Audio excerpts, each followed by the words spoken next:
आप सभी भाई बहन के चरणों में शिव कपी का प्रणाम है। मेरे प्रणाम को अपने चरणों में दे देते हैं। आप लोग कैसे हैं? ठीक है आप लोग? बहुत दिन के बाद देखे।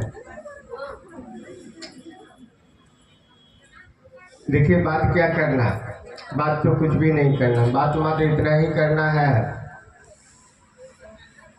3 सूत्र के परिधि में गुरु कार्य जब करिएगा तो गुरु की दया होगी। अब 3 सूत्र के परिधि में हम लोग गुरु कार्य क्यों करते हैं? 3 सूत्र के परिधि में गुरु कार्य इसलिए करते हैं, चर्चा इसलिए करते हैं ताकि गुरु के परिधि में रहूं, गुरु के इर्द गिर्द रहूं, गुरु के अगल बगल रहूं। और जब गुरु के अगल बगल रहिएगा ना तो कब उनकी बयार आएगी और आपके मन के अंदर शिव भाव का आवेश जगाकर चले जाएंगे। ये 3 सूत्र जो हम आप करते हैं, दया मांगते हैं, चर्चा करते हैं, नमः शिवाय से प्रणाम करते हैं, ये तीनों का काम क्या है? ये तीनों का कुछ तो काम होगा ना, इसलिए हम लोग करते हैं। कुछ भी काम नहीं है, मात्र इतना काम है कि आपके मन को शिष्य भाव के ओर ले चलते हैं। पहला सूत्र दया की याचना करते हैं। साहब ने शिष्यानुभूति में लिखे हैं, क्या लिखे हैं? शिष्यानुभूति में साहब ने लिखे हैं कि जैसे ही आप कहते हैं हे शिव आप मेरे गुरु हैं, मैं आपकी शिष्या हूँ, आप मुझ शिष्या पर दया कर दीजिए।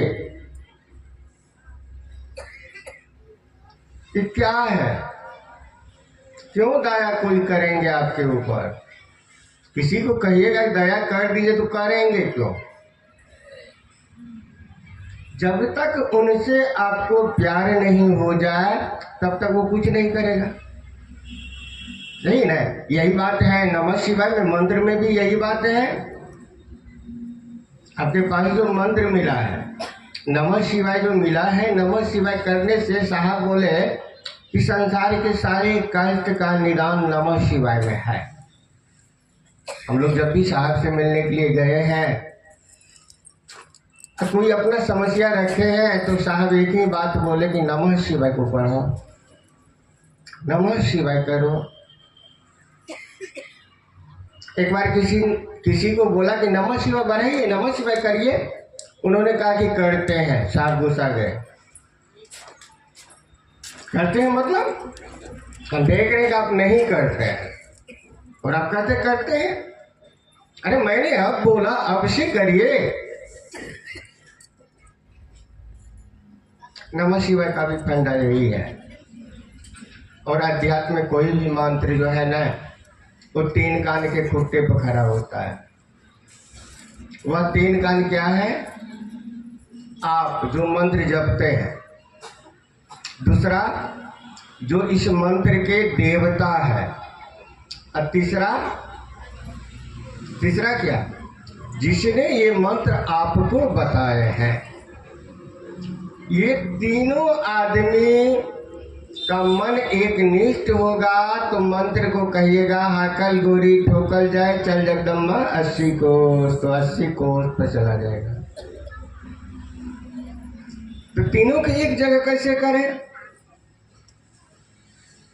तो जितना अगला आपको बोले हैं उतना करिएगा, तब आप फायदा में रहिएगा। अरे तो शिव चर्चा में आए हैं, भीड़ लगा दिए हैं, जम कर ताली बजा कर भजन गा लिए, चर्चा कर लिए, चर्चा सुन लिए, फिर चले, फिर वही ढाक के 3 पार, तब नहीं होगा, तब नहीं होगा। तो होगा कैसे? तो जो कहे हैं साहब श्री ने क्या बोले हैं क्या बोला गया आपके लिए? कुछ नहीं बोला, मात्र इतना बोला गया है कि संसार के क्षेत्र में जो भी काम आप करते हैं, संसार में जीने के लिए हम आपने जो भी काम शुरू किए हैं, उस काम को करने से पहले मन ही मन दया की याचना करना है हमको आपको। हे शिव, आप मेरे गुरु हैं, मैं आपकी शिष्या हूँ या शिष्य हूँ, मुझ पर दया कर दीजिए। और आप जब गुरु बनाए महादेव को, तो अपने गुरु को प्रणाम करिएगा कि नहीं करिएगा? गुरु को प्रणाम करिए। अगर आपका मन करे तो नमः शिवाय से करिए, लेकिन नमः शिवाय ही मात्र मत करिएगा, क्योंकि गुरु सत्ता को भाव जनित प्रणाम ही ग्राह्य है। तो नमः शिवाय से तो काम नहीं चलेगा। नमः शिवाय का मतलब क्या होता है, इसको समझना पड़ेगा। नमः का मतलब होता है प्रणाम, शिवाय का मतलब होता है शिव को। तो शिव को प्रणाम नहीं करिएगा, माला ले लिए हाथ पर या सांस पर, नमः शिवाय नमः शिवाय। बच्चे कहते मम्मी चॉकलेट, आप कहते वहाँ पैसा रखा है ले लो, जा करके ले लेना चॉकलेट, नमः शिवाय नमः शिवाय। ये तो प्रणाम नहीं हुआ। जरा सोचिए तो, हम लोग प्रणाम करते हैं अपने माता पिता को, कैसे प्रणाम करते हैं? सास ससुर को कैसे प्रणाम करते हैं? पैर छू को करते हैं ना। वो लोग क्या करते हैं? आशीर्वाद देते हैं। वो लोग आशीर्वाद देते हैं, माथे पर हाथ रख करके, या जो भी गाना होता बोलते हैं वो लोग। ठीक महादेव को जब एक बार सांस लेते हैं, नमः छोड़ते हैं शिवाय या माला पर, तो आपको याद होना चाहिए उस टाइम कि आपका मन कर रहा है, आप गुरु को प्रणाम कर रहे हैं। महादेव आपके सामने खड़े हैं। कल्पना करिए, महादेव मेरे सामने खड़े हैं, मैं गई हूँ, उनके पैर छूकर मैं प्रणाम कर रही हूँ, अब महादेव मेरे माथे पर हाथ रखकर आशीर्वाद दे रहे हैं। एक बार नमः शिवाय जब करते हैं तो तब यही महादेव खड़े हैं या महादेव चेयर पर बैठे हैं, उनको हम पैर छूकर प्रणाम किए हैं, महादेव आशीर्वाद दे रहे हैं हमको।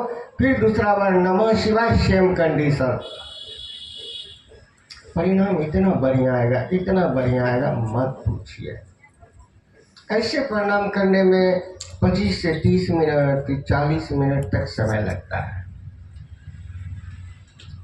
अगर आपके जीवन में कष्ट है, आपके जीवन में परेशानी है, ऐसे प्रणाम करिएगा, बड़ी अच्छा रिजल्ट आएगा। आज शिव चर्चा छोड़ करके बहुत गुरु बहन सब धीरे धीरे शिव चर्चा क्यों छोड़ रहे हैं? क्या कारण है?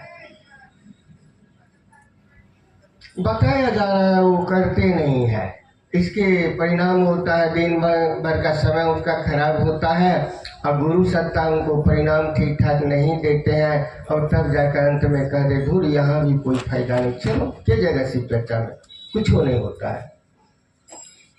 अरे होता तो बहुत कुछ है, दवाइयाँ बताई जा रही, आप दवाई नहीं खाइएगा, उस दिया के इंतजार में व्याधियाँ अपना प्रसार थोड़ी रोक देगी। अब तो दवाई तो खाना पड़ेगा ना, जो डॉक्टर दवाई लिखे वो खाइएगा तब ना बीमारी ठीक होगा। तो जो आपके साहब श्री, हमारे साहब श्री ने जो हमको आपको बताए हैं, जरा सोचिए तो, शिव को गुरु बनाने के बाद किनको किनको परिणाम मिला है? जरा हाथ उठाइएगा तो, सबको मिला। जरा सोचिए तो, इतने आदमी हैं। किसी भी गुरुकुल परंपरा में, मैं तो 584 गुरुकुल परंपरा को मैंने, उसमें कुछ गुरु परंपरा को मैंने देखा भी है। 584 गुरु परंपरा में आज तक ये बातें तो नहीं हुई है। हमारी शिव शिष्यता को कितना दिन हुआ है? 1980 के दशक से ये बात चली। 1990 से खुले मंच पर शिव गुरु की बातें हम लोग शुरू किए थे, और साहब उस समय शुरू किए थे तो वही 5000 7000 आदमी आते थे जब हम शिव को गुरु बनाए थे। 1995 में हम भी शिव को गुरु बनाए थे। ज़्यादा लोग नहीं था और उस समय एक सुविधा थी कि साहब से भी बढ़िया से बात कर लेते थे, दीदी भी बढ़िया से मानती थी, बात करते रहते थे। अब तो लोगों की संख्या अधिक हो गई है। तो उस समय में वही 4-5 हज़ार आदमी आते थे शिव चर्चा में 1995 सन में। 9 सितंबर 1982 को शिव गुरु की बात 14 आदमी के साथ साहब ने कपिलेश्वर स्थान सहरसा की धरती पर किए थे। मात्र 14 आदमी थे, बिना माइक का, खुली आसमान के बीच। इसके बाद सूत्रबद्ध हुआ 1990 में और 90 से शिव गुरु की बातें होना शुरू हो गया था। पहली बार कपिलेश्वर स्थान में ही शिव गुरु की बातें शुरू हुई थी। इसके बाद सिंहेश्वर स्थान, जहाँ दया की याचना हम आप करते हैं, दया मिला था हमको। आपको कितना दिन हुआ? 90, 10, 20, 25 साल खुले आसमान में, या 35 या 40 साल मानिए जब शुरू हुआ था इसका काम को 1982 से 80 से। और इतना छोटे समय में, इतना कम समय में इतनी सुंदर परिणाम आज तक तो किसी गुरुकुल परंपरा में नहीं मिली है। मिली है क्या? किसी ने कहा कपड़ा बदल कर आइए तब आप मेरा चेला बनिएगा।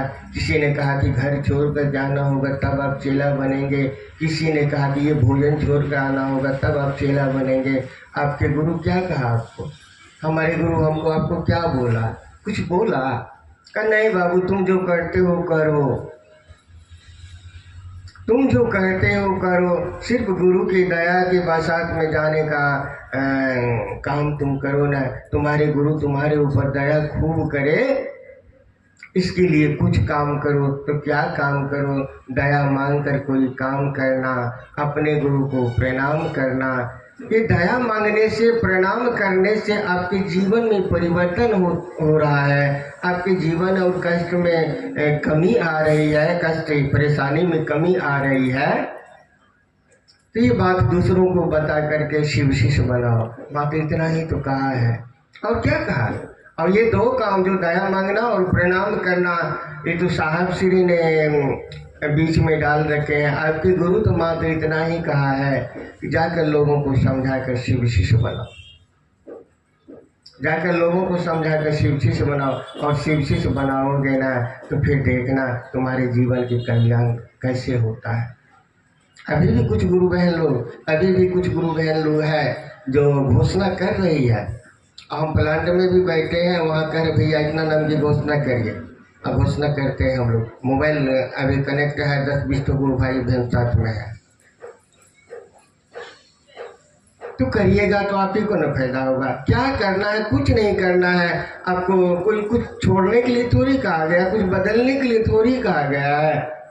यहाँ कितना दिन से चर्चा हो रहा, सोमवार का साप्ताहिक चर्चा हो रहा था ना, यहाँ पर आप लोग बंद कर दिए ना। यहाँ के लोगों ने बंद कर दिया है। बिना दीदी हो और जो भी दीदी लोग यहाँ पर रहते हैं, अब चर्चा यहाँ बंद हो गया है। जरा सोचिए तो फायदा क्या हुआ? कुछ फायदा हुआ? कुछ फायदा नहीं होगा। अरे गुरु को पकड़ के रहिएगा तो फायदा है, गुरु को छोड़कर भी क्या फायदा है। आप मानता हूं मैं, आपके जीवन में कष्ट बहुत आया, परेशानी बहुत आया। क्या उस कष्ट और परेशानी में आपने क्या सब छोड़ा है? पति को छोड़ा, पत्नी को छोड़ा, माँ को छोड़ा, बाप को छोड़ा, बेटा को छोड़ा, बेटी को छोड़ा, भाई को छोड़ा, बहन को छोड़ा, खाना छोड़ा, श्रृंगार करना छोड़ा, नहाना छोड़ा। क्या छोड़ा आपने? कुछ भी नहीं छोड़ा। क्या महादेव ही इतना फालतू है? उन्हीं को छोड़ा जाए, उन्हीं को छोड़ा जाए। और उनको छोड़ भी दीजिएगा तो उनको क्या फर्क पड़ता है? करोड़ों नहीं, अरबों नहीं, क्या है? पूरी सृष्टि तो उन्हीं की बनाई हुई है, उन्हीं की दुनिया है, उन्हीं का संसार है।